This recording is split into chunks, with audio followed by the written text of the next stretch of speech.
Everyone, कैसे हैं आप लोग। उम्मीद है कि आप लोग अच्छे होंगे।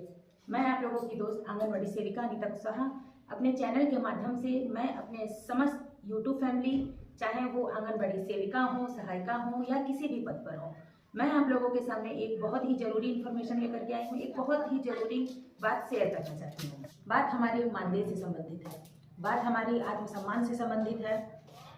यदि इस टॉपिक पर चर्चा किया जाए तो शायद पूरा दिन, कई दिन कम पड़ जाएंगे। यदि मैं आंगनबाड़ी सेविकाओं का काम गिनाने लगूं, मैं केवल आंगनबाड़ी सेविकाओं के काम के बारे में जानकारी देने लगूं तो पूरा दिन निकल जाएगा। लेकिन हम सेविकाओं का क्या काम है, कितना काम है, उस पर चर्चा खत्म नहीं होगा। कहती है कि काम राज्य सरकार आप लोगों से ज़्यादा लेती है, काम आप राज्य सरकार का करती हैं, तो आप लोगों का मानदेय राज्य सरकार बढ़ाएगा, ठीक है। और राज्य सरकार कहती है कि यह केंद्र प्रायोजित स्कीम है और जो है कि आप लोगों का मानदेय केंद्र सरकार बढ़ाएगा। तो इस राज्य सरकार और केंद्र सरकार की भट्ठी में जो है कि हम लोग जल रही हैं, इस चक्की में हम लोग पिस रही हैं। तो क्यों ना जो है कि हम लोग राज्य सरकार और केंद्र सरकार, ये सरकारें जो करना है, जैसे करना है, चाहे वो करें या ना करें, लेकिन हम लोग कुछ अलग रास्ता निकाल सकते हैं। मैं ये नहीं कहती हूँ कि हम लोगों को सरकारों का गुणगान गाना चाहिए, सरकारों को धन्यवाद देना चाहिए, क्योंकि सरकारें बातें तो बहुत बड़ी बड़ी करती हैं। महिला उत्थान की बात करती हैं, महिलाओं के जो है कि विकास की बात करती हैं, और कितना महिलाओं का उत्थान हो रहा है और क्या महिलाओं का विकास हो रहा है वो तो जग जाहिर है, वो सबके सामने है, ठीक है। तो मैं आप लोगों को अपने एक्सपीरियंस के अनुसार और अपने जो है कि थोड़े बहुत सूझबूझ के अनुसार एक बात शेयर करना चाहती हूँ कि मेरी यह चैनल जितनी भी आंगनबाड़ी वर्कर देख रही हैं, क्योंकि जैसे मैं आप लोगों को समझाती हूँ कुछ यूँ, ये मेरे हाथ हैं, ठीक है। मेरे हाथ की ये पांचों उंगलियां एक बराबर नहीं है, एक जैसी नहीं है, ठीक है। वैसे ही आप लोगों में और मेरे में क्या क्या क्वालिटीज़ हैं, क्या क्या बुराइयां हैं, सब एक जैसी नहीं है। मैं यदि अपना बताऊं तो मैं सिलाई का काम भी कर लेती हूँ, मैं मशीन कढ़ाई का काम भी कर लेती हूँ, मैं हाथ की कढ़ाई का भी काम कर लेती हूँ, मैं टेडी बियर्स भी बना लेती हूँ, मैं कपड़े सिलने का भी काम कर लेती हूँ। उसके बाद से मुझे जो है कि किचन गार्डनिंग, पौधारोपण, ये सब छोटे छोटे थोड़ा बहुत काम मैं अब सीख रही हूँ, मुझे पहले नहीं आता था। जैसे कि किसानी से रिलेटेड यदि पौधे की बीज से पौधे तैयार करना हो वगैरह वगैरह, तो ये सब काम मुझे नहीं आता है। और लोकगीत जैसे कि हो गए लोकगीत, ये मुझे नहीं आता है। या गांव में जो है कि महिलाएं झाड़ू वगैरह बनाती हैं या डलिया दौरी बिनती हैं, ये सब काम मुझे नहीं आता है, ठीक है। तो वैसे ही हमारी बहुत सारी बहनें ऐसी हैं जिनके अंदर संगीत, यानी कि उनके गला में साक्षात सरस्वती का वास रहता है, उनके कंठ से जैसे कि यूँ मानो कि साक्षात सरस्वती माँ गा रही है। जैसे कि मैं आप लोगों को बताऊँ, हमारे ही विभाग में मेरी 2-3 दीदी हैं, जैसे कि हमारी आंगनबाड़ी सेविका है एक राजलक्ष्मी पांडे दीदी, उनका भी गला इतना कमाल का, इतना प्यारा वो गाती हैं। वैसे ही पूनम दीदी हैं, मिथिलेश दीदी हैं, उर्मिला दीदी हैं। तो ये बहुत सारी खूबियाँ हैं जो कि सबके अंदर भगवान ने कुछ ना कुछ स्पेशल बना के भेजा होता है। इसीलिए मैंने कहा कि जैसे कि पांचों उंगलियां बराबर नहीं होती हैं, वैसे ही सब कोई में एक बराबर समानता नहीं होती है। तो क्यों ना हम लोग जो है कि इस अपने हुनर को उभारने का काम करें। मैं आप लोगों को बताऊं कि हमारे अंदर जो क्वालिटीज़ हैं, यदि उस क्वालिटीज़ पर हम अपने हॉबीज़ पर थोड़ा सा यदि वर्क ज़्यादा करें, थोड़ा सा काम ज़्यादा करें, तो शायद हम इस आंगनबाड़ी के मानदेय के अलावा, मानदेय के अतिरिक्त भी कुछ और हम लोग 2 पैसे कमा सकते हैं।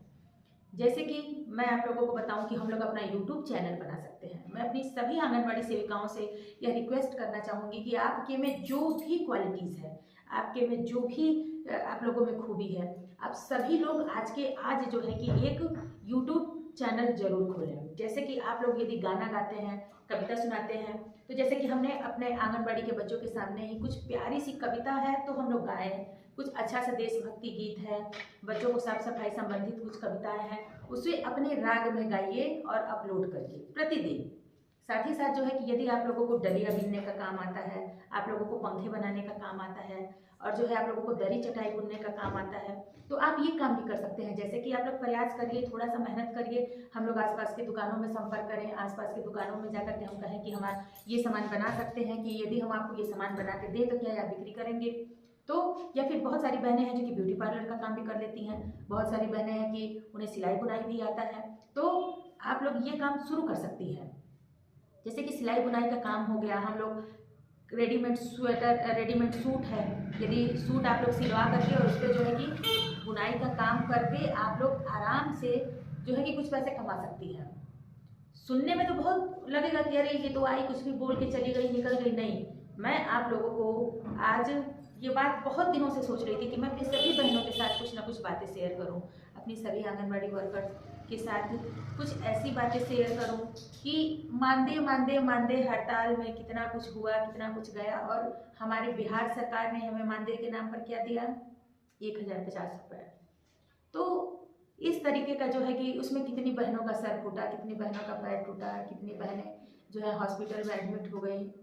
तो इस तरीके का देख करके जो है कि मन में अजीब सा ख्याल आता है कि सरकार जो हम लोगों के साथ कर रही है ये बेहद ही गलत कर रही है। लेकिन हमें हिम्मत नहीं हारनी है। हमें ये नहीं कि सरकार जो है कि हमारे साथ अच्छा नहीं कर रही है तो अब हम इसके बदले में अपनी नाराज़गी अपने आंगनबाड़ी केंद्र के कार्यक्रमों पे निकालें, अपने आंगनबाड़ी केंद्र के बच्चों पर निकालें। ये तो सरासर गलत है। सरकार देखे या ना देखे, हमारी अंतरात्मा देखती है और ऊपर वाला देखता है। हमारा जो काम है, हम अपने काम में जरा भी लापरवाही नहीं करेंगे।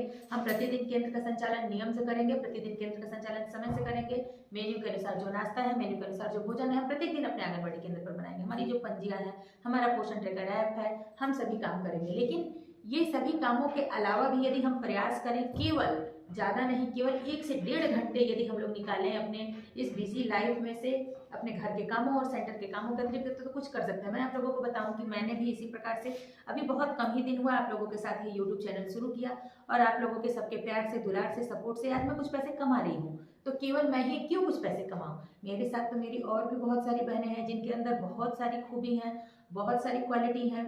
तो क्यों ना आप लोग भी आइए और जो है कि हमारे साथ जुड़िए और अपना जरूर यूट्यूब चैनल खोलिए। और सभी लोग के अंदर जो भी क्वालिटीज़ हैं, चाहे यदि आपके घर में छोटे छोटे बच्चे हैं, आप छोटे छोटे बच्चों का क्यूट सा वीडियो बना सकते हैं, उनसे बात करते समय, उनको जो है कि कुछ काटते खिलाते समय, उनके मालिश करते समय आप ब्लॉग्स बना सकते हैं। जैसे कि हमारी बहुत सारी बहनें खेतों में जाती हैं और खेतों में अच्छे अच्छे उन्होंने छोटे छोटे फसल उगाए रहते हैं, छोटे छोटे पौधे लगाए रहते हैं। तो उसकी देखभाल कैसे करें, उसको सिंचाई से लेकर के और फल तक का अपना और फैमिली का छोटा छोटा ब्लॉग बना सकती हैं। तो ब्लॉग चैनल भी आप लोग बना सकती हैं। यदि कोशिश किया जाए तो कुछ भी मुश्किल नहीं है। और केवल आंगनबाड़ी के आश्रित पर हम लोग रहेंगे तो हम लोग अपने लाइफ में कुछ नहीं कर सकते हैं। जब तक बच्चे छोटे हैं तब तक नहीं समझ में आता है, लेकिन जब बच्चे बड़े हो जाते हैं और उनका एडमिशन कहीं और कराना रहता है और जब फीस की व्यवस्था करनी रहती है, उस समय समझ में आता है कि हमने अपने लाइफ में कितना गोल्डन समय, कितना जो है कि कीमती समय केवल और केवल आंगनबाड़ी के लिए गुजार दिया, और बदले में सरकार ने हमें कुछ नहीं दिया। तो सरकार हमें कब देगी, क्या देगी, हमें अपना काम ईमानदारी पूर्वक करना है। लेकिन हम लोग अपने मानदेय के अतिरिक्त कुछ पैसे कमाने का एक प्यारा सा जरिया बना सकते हैं, एक प्यारा सा जो है कि काम कर सकते हैं। सभी लोग अपने नाम से जो है कि अपना यूट्यूब चैनल जरूर बनाएं और मुझे कमेंट बॉक्स में अपने चैनल का नाम भी जरूर बताएं। यदि वीडियो पसंद आए तो वीडियो को एक लाइक, चैनल को सब्सक्राइब और आंगनबाड़ी के व्हाट्सएप ग्रुप में जरूर शेयर करें, ताकि हमारी सभी बहनें अपने मानदेय के अतिरिक्त कुछ पैसे और कमाने का प्रयास कर सकते हैं। सभी को दोस्तों नमस्ते।